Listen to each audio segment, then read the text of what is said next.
आज आपल्या मनसे कार्यालयामध्ये या ताई आपल्या खेतवाडीतल्या रहिवासी आहे. आज ह्या मारवाडी व्यापाऱ्यांनी त्यांच्याशी उत्तर डायरेक्ट मराठीबद्दल काही गोष्टी बोलल्या. ताई जवळ तुम्ही 2 मिनिटं सांगा काय बोलला. मी विमल मस्कर. मी सोमवार दिनांक 2 तारखेला मी संध्याकाळी 7:30च्या दरम्यान ह्या महादेव स्टोर या माणसाच्या दुकानात मी गेले. ह्या माणसाला मी तरीही त्याची चुकी असताना 3 वेळा विचारलं. हा बोलतो मारवाडी में बात करने का. मी याला 3 वेळा विचारलं क्यों 3 वेळा विचारलं.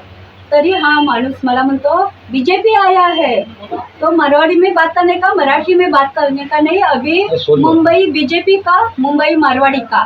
तर आता ह्याच्यावर तोडगा काय. सॉरी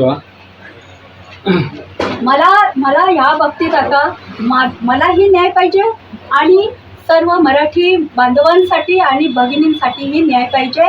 आणि आम्हाला आता ह्या आमच्या महाराष्ट्रात आम्हाला हक्क पाहिजे. आणि मी ही कंप्लेंट घेऊन लोढा साहेबांकडे गेले होते. तर लोढा साहेबांनी मला उद्धटपणे उत्तर दिलं की हे हमारे में झगडा लगाने का काम कर रहे हैं.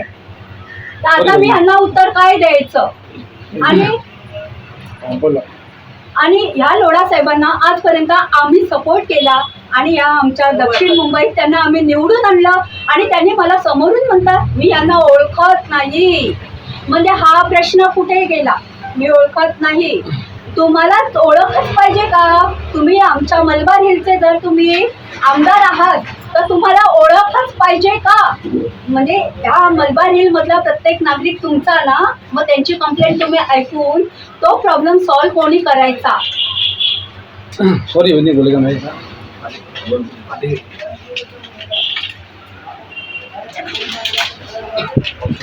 क्या होगा कोई सामान लेना मेरे पास सामान लेना है. भाई बोला तो मैं खाली चेतन वाले भाभी था.